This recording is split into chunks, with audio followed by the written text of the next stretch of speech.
पूरा इंटरव्यू आप सुन रहे थे जिसमें कई बड़ी बातें सीएम ने कही। विपक्ष पर बड़ा हमला बोला सीएम योगी ने और कहा कि कैसे चुनाव होते हैं उसे उत्तर प्रदेश से देखा जाए, सीखा जाए। ये लोग देश को पश्चिम बंगाल बनाना चाहते हैं। उत्तर प्रदेश में शांतिपूर्ण चुनाव होता है।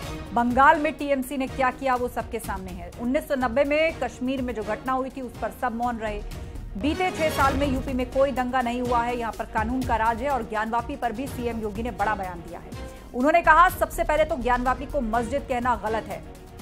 त्रिशूल मस्जिद के अंदर क्या कर रहा था, जो चिन्ह वहां पर सर्वे में निकल करके आए, ये ऐतिहासिक गलती हुई। अब मुस्लिम समुदाय को चाहिए वो खुद आए और कहें कि हम इसका समाधान चाहते हैं। तो सीएम योगी आदित्यनाथ ने कहा कि ज्ञानवापी की दीवारें बता रही है कि दरअसल ज्ञानवापी है क्या, और इसे अगर मस्जिद कहा जाए तो ये बहुत ही विवादित होगा। वहां पर त्रिशूल के निशान है, वहां पर ज्योतिर्लिंग है, और ऐसे में वहां पर मुस्लिम समाज को आगे आना चाहिए। वहीं माफियाओं को लेकर भी उन्होंने कहा कि माफिया पर कार्रवाई न करें तो क्या करें, माफिया पर कार्रवाई हम कर रहे हैं। विपक्षी गठबंधन पर भी सीएम योगी आदित्यनाथ ने हमला किया। उन्होंने कहा कि ये इंडिया नहीं है बल्कि ... गठबंधन है ये।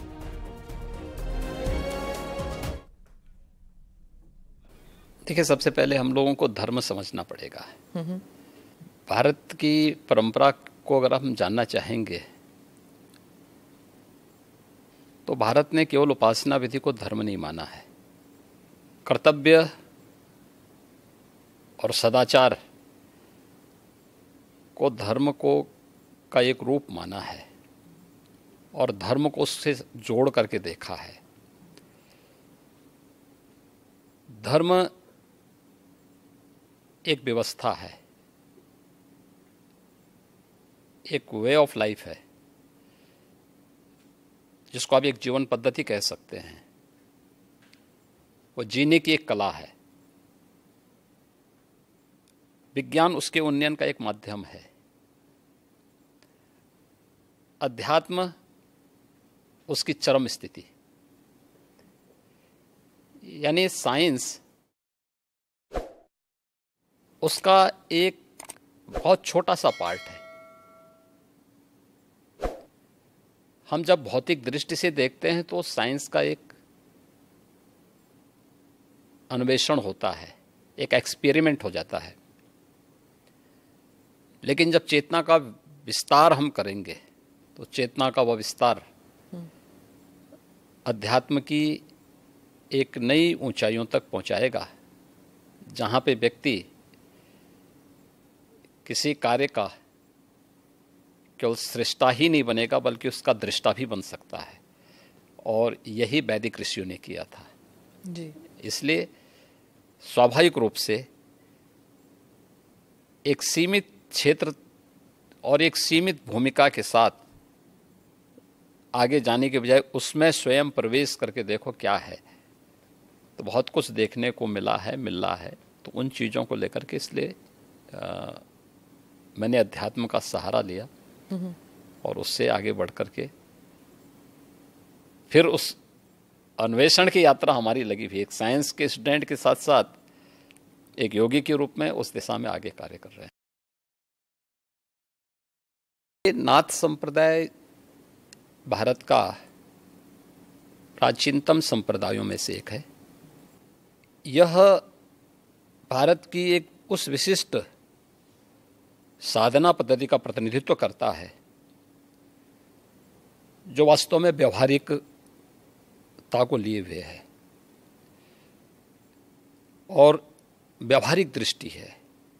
यद्यपि सभी संप्रदायों की अपने अपने दर्शन हैं, अपने अपने मंत्र हैं, अपनी अपनी पद्धतियां हैं, सब में श्रेष्ठता है। और उसमें मुझे जो उचित लगा मैंने उस समय वो किया। और उस समय के जो सर्वश्रेष्ठ संतों की परंपरा थी, महंत अवेद्यनाथ जी महाराज को मैंने अपने पूज्य गुरुदेव के रूप में चयन करके मैंने उनसे दीक्षा ली। देखिए, कोई माँ बाप इसके लिए अपनी सहमति नहीं देता है, क्योंकि उनका अपना एक दायरा है। उनका एक दायरा है जो उनका एक सीमित क्षेत्र है। उस सीमित क्षेत्र को, उसी को बंधन कहते हैं। हमारे यहाँ कहा गया ना, मन एवं मनुष्याणाम कारणम बंध मोक्षयो।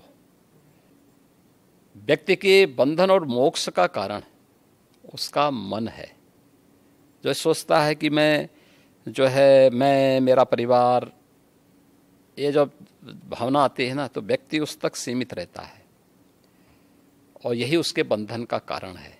जो उस बंधन को तोड़ करके बाहर निकलता है वही उसकी मुक्ति का माध्यम बनता है, उसके मोक्ष का कारण बनता है। और उस बंधन को जो भी तोड़ेगा, ये बंधन हर एक क्षेत्र में व्यक्ति के जीवन में आते हैं। कष्ट हुआ आपको? विद्यार्थी अगर अपने बंधन को नहीं तोड़ेगा, एक क्लास में ही कहेगा कि नहीं मुझे तो इसी क्लास में रहना क्योंकि मुझे अच्छा लगता है, क्या वो अगली क्लास में जा पाएगा? नहीं जा पाएगा। एक शिक्षक कहेगा कि नहीं मुझे तो जहाँ नियुक्ति मिली है मैं उसी रूप में, या कोई कार्मिक इसी रूप में कहेगा कि मुझे वहीं काम करना है, क्या वह आगे बढ़ पाएगा? नहीं बढ़ पाएगा। उसको एक बंधन तोड़ना होता है। एक क्लास में है, क्लास के बंधन को तोड़ करके अगली क्लास में जाता है, उसका प्रमोशन होता है। तो हर एक व्यक्ति के जीवन में इस प्रकार की स्थितियां आती हैं। देखिए यही अंतर है, धर्मयोगी नहीं योगी योगी होता है। और मैं एक योगी हूं। धर्म का मतलब केवल पूजा पद्धति नहीं है, कर्म भी। धर्म एक समग्र जीवन की पद्धति है। धर्म कर्तव्य के पथ की प्रेरणा देने वाला, उस पथ का की ओर अग्रसर करने वाला, आग्रही बनाने वाला एक मार्गदर्शक है। हम उसको केवल पूजा पद्धति तक सीमित नहीं कर सकते। एक योगी के रूप में एक परिवार के बंधन। और इसी के साथ वक्त एक ब्रेक का हो चला है। खबरों